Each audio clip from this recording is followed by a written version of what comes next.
مختار نامے میں ایک ہائی لائٹ کرنے والی بات یہ کہ مختار کا جہاد چونکہ کربلا ہی کا ایک حصہ، تو جیسے کربلا کا جہاد عورتوں کے رول کی اہمیت سمجھے بغیر سمجھ میں نہیں آئے گا، مختار کے جہاد میں بھی قدم قدم پہ ہمیں خواتین کا وہ رول ملتا جس سے یہ پتا چلتا ہے کہ اسلام نے حجاب کا حکم دیا، وہ الگ بات، لیکن حجاب کا مطلب یہ نہیں کہ عورت کو قیدی اور جاہل بنا کے کونے میں بٹھا دیا، جیسے عمر سعد پکڑا گیا صرف اپنی بیوی کی وجہ سے، خولی پکڑا گیا صرف اپنی بیوی کی وجہ سے، مختار کو ابن زیاد کی قید سے رہائی ملی فقط مختار کی بہن کی وجہ سے۔ یہ ساری خواتین ہیں جن کے نام بکھرے بکھرے مختار نامے میں آتے ہیں، ہمارے ساتھ تو بچ نکلا تھا اگر خود اس کی بیوی نہ بتاتی۔ خولی تو اس طرح سے اپنے آپ کو چھپا کے بیٹھ گیا تھا کہ مختار بار بار کہتے تھے آئے عبداللہ کامل، یہ مختار کی فوج کے پولیس کے سربراہ تھے، یا پاکستان میں جیسے ایس پی ہوتا، کہا کہ کسی طرح خولی کو پکڑ کے لاؤ، وہ مجھ سے برداشت نہیں ہو رہا، اور نام و نشان نہ ملے اگر اس کی ایک بیوی پتہ نہ بتا۔ مختار کی قید سے رہائی، مگر ان سب کے ساتھ ایک اور بہت اہم نام، بہت اہم نام ہے۔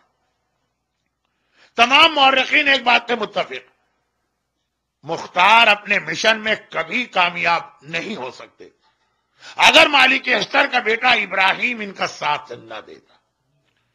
مختار حکومت کر سکتے ہیں لیکن 65 سال کے، اب یہ 66 ہجری میں مختار کو حکومت ملی، یہ عمر ایسی نہیں کہ مختار میدان جنگ کی سختیاں برداشت کرے، اور ان کربلا کے ظالموں کو گرفتار کرنے کے لیے بڑی جنگیں بھی لڑنا پڑی۔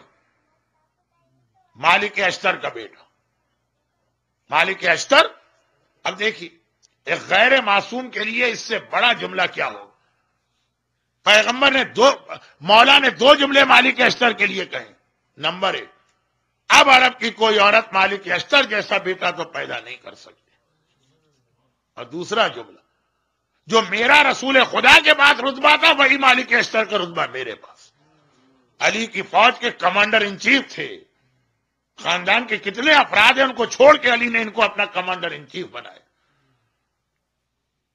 دہشت گردی دنیا میں پہلی بار پھیلائی تو حاکم شام نے پھیلائی، کس طرح مالک اشتر کو راستے میں بڑی بے دردی سے شہید کیا، مگر ان کا بیٹا ابراہیم باپ سے کم نہیں تھا۔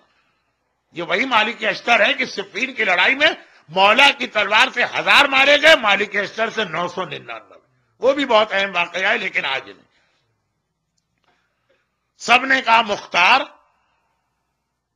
اگر مالک اشتر تمہارا ساتھ دے بس پھر فوجی اعتبار سے تم بڑے مضبوط بھی ہو جاؤ گے، اور ابراہیم ابن مالک اشتر کوفے کے پرانے باشندے، مختار کوفے کے پرانے باشندے نہیں ہیں، قبیلہ بنو ثقیف کے ہیں جو طائف میں رہتا، یہ اگر مل گئے تو سمجھو کہ آدھا کوفہ تمہارے ساتھ، اور بہت اثر والے۔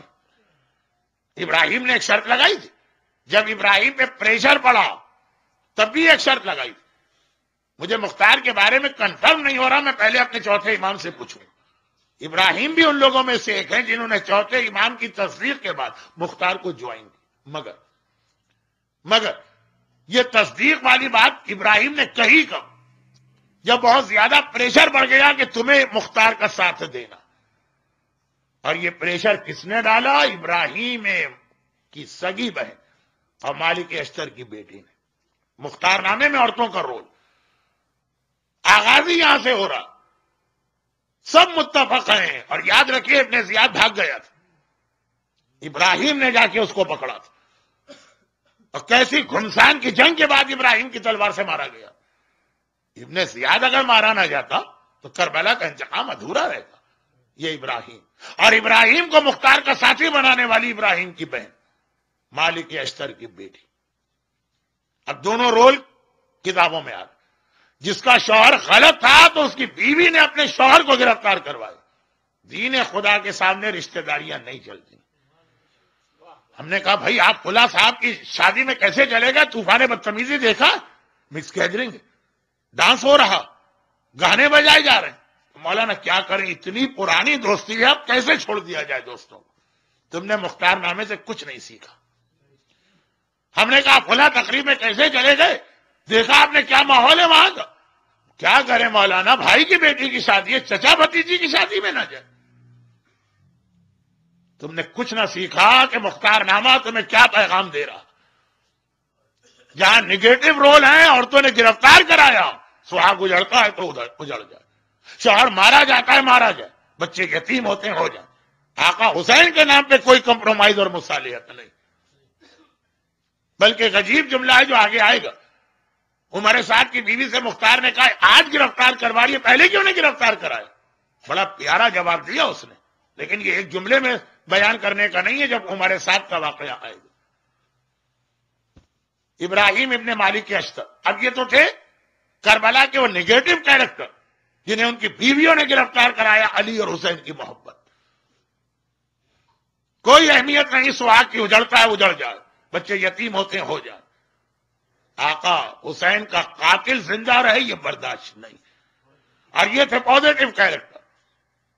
مختار کی بہن مختار کی رہائی کا انتظام کر رہی، مالک اشتر کی بیٹی ابراہیم کو مختار کے ساتھ ملنے پہ مجبور کر رہی، خالی مجبور نہیں کر رہی، اپنا وعدہ پورا کر رہی۔ اور کیا تھا وعدہ؟ بس منزل مصائب آ گئی اور اسی انداز سے گفتگو چلے گی۔ درمیان میں ہمارے آپ کے جو پریکٹیکل حالات ہیں وہ بھی، زمانے کے امام کا تذکرہ بھی، کیونکہ یہاں پہ بڑی مشکل سے میں نے اپنی زبان کو روکا جب یہ جملہ میری زبان پہ آیا کہ امام زمانہ کا جو جہاد ہوگا اس میں بھی خواتین کا بہت اہم رول ہے، عورتوں تک کو نہیں پتا۔ تبھی ہم سے سوال ہوتا ہے مولانا امام آئیں گے تو مرد تو امام کے لشکر میں شامل ہو گئے، عورتوں کا کیا؟ اس سوال بتا رہا ہوں، ان کو پتہ ہی نہیں ہے کہ عورتیں بھی امام کی فوج میں ہیں۔ خیر، اب یہ میں بہت مشکل سے روک رہا ہوں، آپ حضرات کا حوصلہ ہمت ہے کہ آپ 1.5 گھنٹے سے زیادہ مجھے سن رہے ہیں، لیکن بہرحال مجھے آپ کا خیال کرنا ہے، آج میری بھی تیسری مجلس تو ہے، تو بس باقی باتیں کل۔ مالک اشتر کی بیٹی، جیسے ہمارے ہاں کہیں نوحوں میں کہیں مرثیوں میں یہ ہوتا، کربلا کا منظر نہیں بھولتا، شام کا منظر نہیں بھولتا، سجاد وہ منظر نہیں بھولتے۔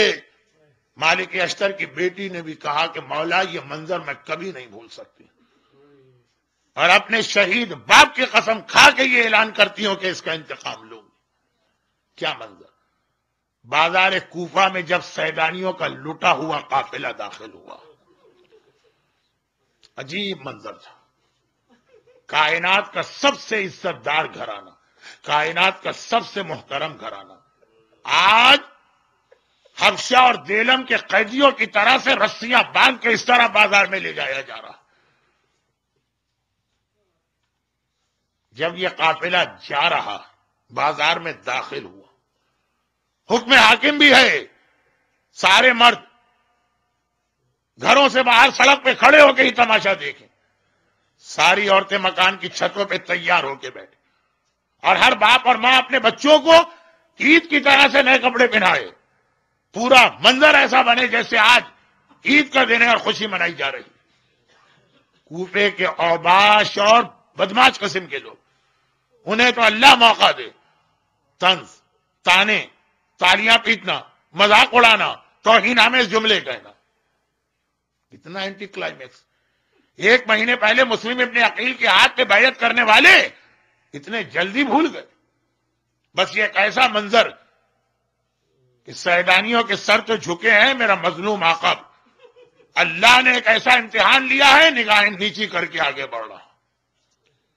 حاکم کا حکم آیا قافلے کو روک دو، قافلہ رک گیا۔ سجاد کے کان میں کسی خاتون کے رونے کی آواز آئی، ہچکیاں لے کے روتی جاتی، کہتی جاتی ہے مولا مجھے اپنے شہید باپ کے خون کی قسم کھاتی ہوں، یہ منظر کبھی نہیں بھولوں، مولا اگر میں زندہ رہی تو آج کے اس منظر کا انتقام لے کے دکھاؤں گی۔